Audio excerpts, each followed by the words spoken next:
अभिमन्यु अपनी पत्नी दिशा के साथ कुल्लू की घनी पहाड़ियों में बसे हुए झेलमपुर कस्बे में अपने दोस्त आर्यन की शादी में आया हुआ था।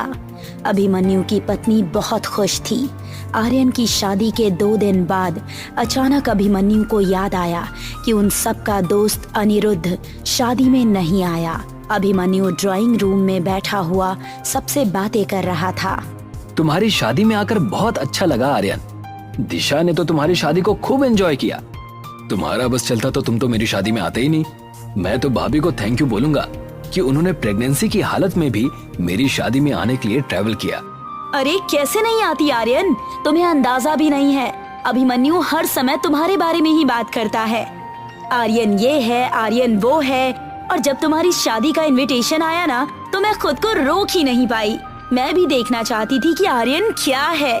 लेकिन सच बताऊं, अभिमन्यु तुम्हारी जितनी तारीफ करते हैं ना, तुम उससे कहीं ज्यादा स्वभाव के अच्छे हो और मजाकिया हो। मेरे मजाकिया स्वभाव की प्रशंसा करने के लिए आपका बहुत बहुत धन्यवाद भाभी। एक बात बताओ आर्यन, शादी में अनिरुद्ध क्यों नहीं आया? मैं 2 दिन से आंखें फाड़ फाड़ कर उसका इंतजार कर रहा हूँ। वो तो पास के ही गांव में रहता है ना। अरे ये बात तो मैं बताना ही भूल गया। उसकी माँ की तबीयत सही नहीं चल रही। वो अपनी माँ को लेकर बहुत ज्यादा परेशान है। आर्यन की बात सुनकर दिशा ने अभिमन्यु की ओर देखकर कहा, हमें अनिरुद्ध की माँ को जरूर देखने जाना चाहिए, वरना उसे ये जानकर बुरा लगेगा कि हम कुल्लू आए और उसकी बीमार माँ को देखने तक नहीं गए। तुम सही बोल रही हो दिशा, तुमने मेरे मुंह की बात छीन ली। अगर ऐसी बात है तो फिर कल मैं तुम दोनों को उसके गांव ले चलूंगा। अरे भूल गए क्या? कल तो मेरी दिल्ली वापसी का रिजर्वेशन है। मैं एक काम करता हूँ, तुम्हारी बाइक लिए जाता हूँ। मैंने सुना है कि उसका घर यहाँ से 3 किलोमीटर दूर है। मैं और दिशा अकेले चले जाएंगे।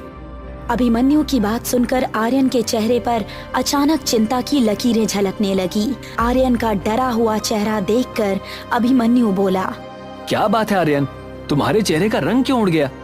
दरअसल बात यह है अभिमन्यु, अनिरुद्ध के गांव से कुछ दूर पहले डायनी का इलाका पड़ता है। भाभी के पेट में 3 माह का गर्भ है और ये एक पहाड़ी इलाका है। तुम दोनों को वहां तक पहुंचते पहुंचते रात हो जाएगी और रात के समय किसी भी गर्भवती औरत का डायनी घाटी से गुजरना मौत को दावत देने जैसा होता है। आर्यन की बात सुनकर अभिमन्यु जोर जोर से हंसने लगा। तुम पागल हो गए हो क्या? दुनिया मंगल ग्रह पर कॉलोनी बनाने की तैयारी कर रही है और तुम अभी भी इन अंधविश्वास भरी बातों पर यकीन करते हो? नहीं अभिमन्यु, ये कोई मजाक का विषय नहीं है। डायनी एक तरह से डायन का ही स्वरूप होती है, लेकिन ये डायन से थोड़ी अलग प्रकार की होती है। डायनी को गर्भवती महिलाओं के गर्भ में पल रहे बच्चे बहुत पसंद होते हैं और वो उन बच्चों को खाने के लिए किसी भी हद तक जा सकती है। मैं इन सब बातों पर विश्वास नहीं करती। मैं एक नए जमाने की लड़की हूँ और मुझे लगता है कि आपको भी इन सब बातों पर विश्वास नहीं करना चाहिए। मैं भी अभिमन्यु के साथ शहर में ही पढ़ा लिखा हूँ भाभी, लेकिन डायन भूत प्रेत इन सब का भी दुनिया में अस्तित्व होता है। ये बात अलग है कि शहर के लोग इन बातों पर विश्वास नहीं करते, लेकिन हम पहाड़ों पर रहने वाले लोग इन बातों पर गहराई से विश्वास करते हैं, क्योंकि हम जानते हैं कि ये सत्य है। तुम अच्छी तरह से जानते हो आर्यन कि मुझे हमेशा से इन बातों से चिढ़ रही है। मैं इन बातों पर बिल्कुल भी विश्वास नहीं करता। अब मैं तुम्हें कैसे समझाऊं अभिमन्यु? मैं तुम्हें बताना तो नहीं चाहता था, लेकिन लगता है अब तुम्हें बताना ही पड़ेगा। सुनो, अनिरुद्ध का 6 माह का बेटा पिछले कई दिनों से लापता है और तो और उसके गांव में बहुत सी गर्भवती महिलाओं के गर्भ के बच्चे भी लापता हैं। उस गांव में आज के दिन भी डायनी का प्रकोप जारी है। लोग वहां दिन में भी जाने से घबराते हैं। अब मैं समझा, इसका मतलब ये है कि अभिमन्यु के माता पिता की तबीयत बिल्कुल सही है, लेकिन फिर भी इतनी बड़ी बात हो गई और तुमने मुझे बताया तक नहीं।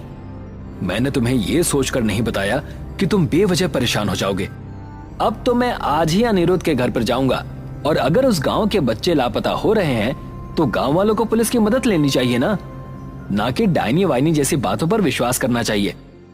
सही बोल रहा है। गांव वाले पुलिस की मदद क्यों नहीं लेते? इस तरह से बच्चे अचानक कैसे लापता हो सकते हैं? और अगर यहाँ की पुलिस मदद नहीं कर रही तो फिर तुम लोग मीडिया वालों की हेल्प क्यों नहीं लेते? एक बार जब फ्रंट न्यूज पर बच्चों के लापता होने की न्यूज चलेगी ना, तो पुलिस अपने आप हरकत में आ जाएगी। मेरा दावा है कि इसमें जरूर किसी आपराधिक रैकेट का ही हाथ होगा।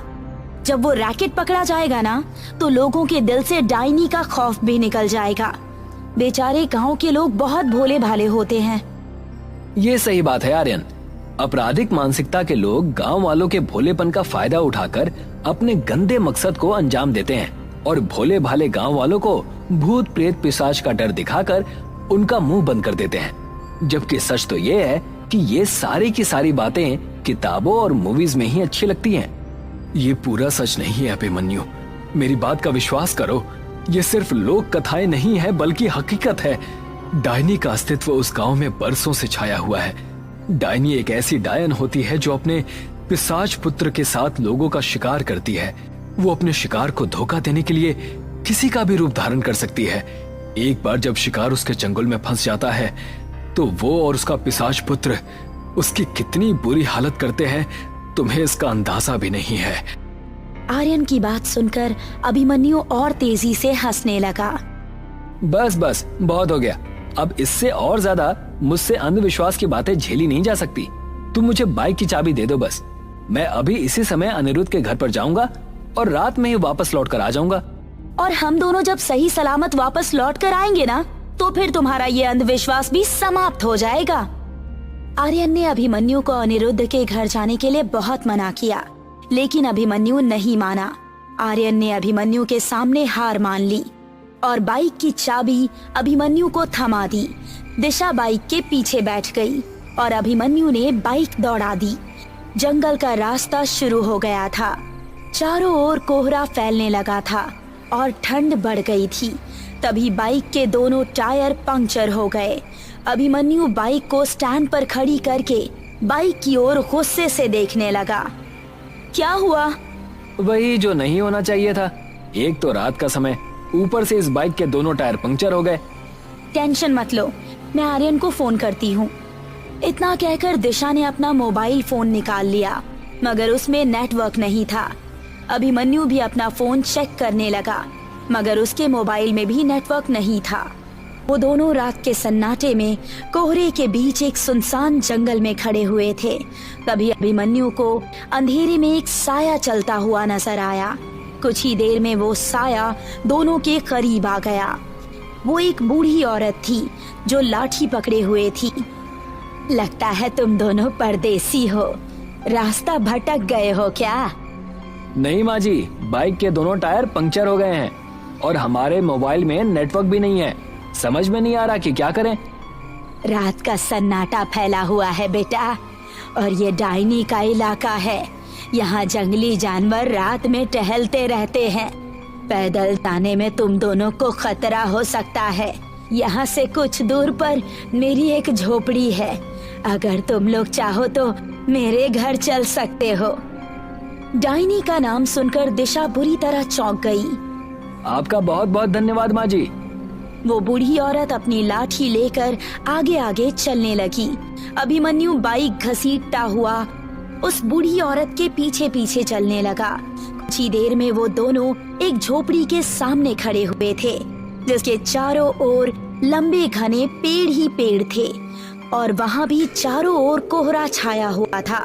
दिशा के चेहरे पर अब डर झलकने लगा था। दिशा ने आहिस्ता से अभिमन्यु से कहा, अभिमन्यु, मुझे कुछ सही नहीं लग रहा। लगता है तुम्हारे दिमाग में आर्यन की बातें हावी होने लगी हैं। तभी उन दोनों के कानों में बुढ़िया की आवाज टकराई। अंदर आ जाओ तुम दोनों, मेरा बेटा अभी आता ही होगा। लेकिन यहाँ कोई आसपास मकान नजर क्यों नहीं आ रहा? अभिमन्यु ने इतना कहा ही था कि अचानक तेज बारिश होने लगी। वो बूढ़ी औरत अभिमन्यु की बात का जवाब दिए बगैर झोपड़ी के अंदर चली गई। अब उन दोनों के पास उसकी बात मानने के अलावा और कोई चारा नहीं था। वो दोनों झोपड़ी के अंदर चले गए और वहाँ बिछी हुई एक चारपाई पर बैठ गए। बूढ़ी औरत उन दोनों की ओर देखकर रहस्यमयी अंदाज में बोली, तुम दोनों यहीं बैठो, मैं अपने बेटे को बुला कर लाती हूँ। इतना कहकर वो बूढ़ी औरत बाहर चली गई। उन दोनों को वहाँ बैठे बैठे काफी देर हो गई थी। बाहर अभी भी रिमझिम बारिश हो रही थी। दिशा ने अपनी घड़ी देखी तो वो चौंक गई। घड़ी में रात के 2 बज रहे थे। दिशा डरते हुए अभिमन्यु से बोली, मुझे कुछ सही नहीं लग रहा है अभिमन्यु, कुछ तो गड़बड़ है यहाँ पर। उस बूढ़ी औरत को गए हुए काफी देर हो गया है, कहीं आर्यन की बात सही तो नहीं। मेरे पेट में कुछ अजीब सा महसूस हो रहा है। दिशा की ये बात सुनकर अभिमन्यु बुरी तरह से चौंक गया और बोला, तुम कहना क्या चाहती हो दिशा? क्या हो रहा है तुम्हारे पेट में? मुझे यहाँ बैठे हुए काफी देर हो गई है, लेकिन अभी तक मेरे पेट में किसी प्रकार की कोई हलचल नहीं हो रही है। ऐसा लग रहा है कि मानो मैं प्रेग्नेंट हूँ ही नहीं। इतना कहकर दिशा ने अपने पेट पर हाथ रख लिया, मगर जैसे ही उसने अपने पेट पर हाथ रखा, दिशा अपने पेट को हैरत और खौफ से आंखें फाड़ फाड़ कर देखने लगी। अभिमन्यु, आर्यन की बात बिल्कुल सही थी, मेरे पेट में बच्चा नहीं है। क्या बकवास कर रही हो तुम? ये कैसे हो सकता है?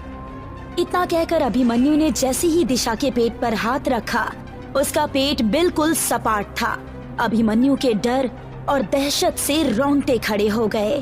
तभी उन दोनों को बाहर किसी के कदमों की आहट सुनाई दी।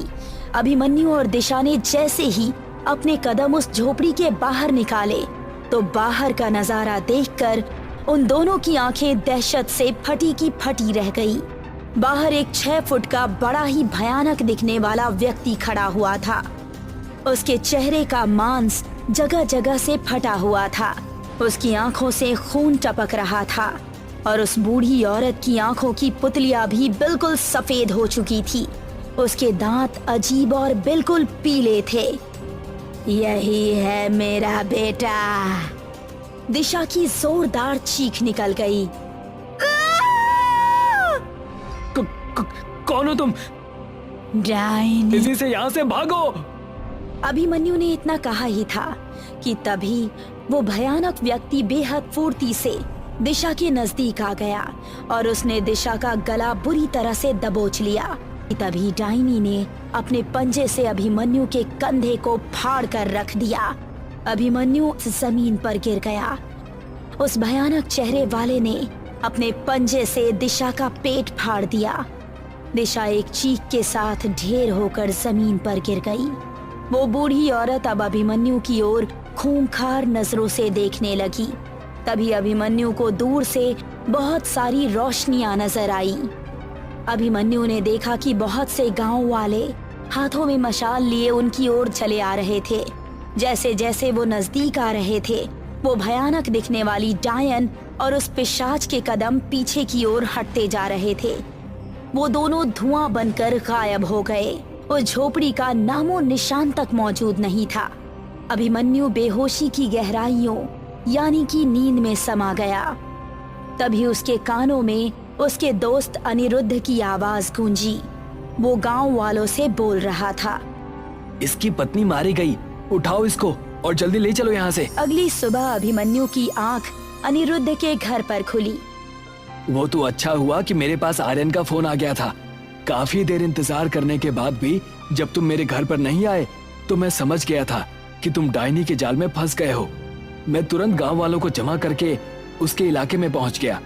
बहुत सालों पहले वहां एक बूढ़ी औरत और उसका बदसूरत बेटा रहा करता था। बूढ़ी औरत तंत्र मंत्र करती थी और उसका बेटा इंसानों की बलि लिया करता था। एक रात गांव वालों ने मिलकर उस बूढ़ी औरत के बदसूरत बेटे को मार दिया। वो बूढ़ी औरत अपने जवान बदसूरत बेटे की मौत को बर्दाश्त नहीं कर सकी और उसने गांव वालों से बदला लेने के लिए डायनी की काली तंत्र विद्या का सहारा लेना शुरू कर दिया। डायनी ने प्रसन्न होकर उसके पुत्र को अपना पुत्र बना लिया, पिशाच बनाकर। तब से वो ऐसे ही लोगों का शिकार करती रहती है। अभिमन्यु आंखों में आंसू लिए उसी दिन दिल्ली वापस लौट आया। अभिमन्यु ने फिर दूसरी शादी नहीं की। वो आज भी अपनी पत्नी दिशा को याद करके रोता रहता है।